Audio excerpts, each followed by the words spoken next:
শুক্রবার রাত 9:30 তখনও দাউ দাউ করে জ্বলছে আগুন। বেনাপোল এক্সপ্রেসের বগিতে বসে সাহায্য চাইছেন এক ব্যক্তি। নাম না জানা সেই ব্যক্তি কিছুক্ষণের মধ্যেই ঢলে পড়েন মৃত্যুমুখে। মর্মান্তিক এই ঘটনা রাজধানীর গোপীবাগে। রাত 9টায় কমলাপুর স্টেশনের দিকে আসা চলন্ত ট্রেনেই আগুন দেখতে পান স্থানীয়রা। আগুন দেখতে তো অল্প অল্প সাধারণ মানুষ, আমরা তো দৌড়ে আসছি সবাই, ট্রেন থামান ট্রেন এই জায়গায় থামছে।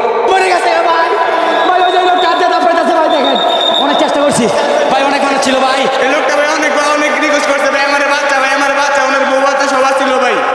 আগুন নেভাতে একে একে যোগ দেয় ফায়ার সার্ভিসের 8টি ইউনিট। রাত 10টার কিছু পরে নিয়ন্ত্রণে আসে আগুন। পুড়ে যাওয়া 3টি বগি থেকে উদ্ধার করা হয় 4 জনের মরদেহ।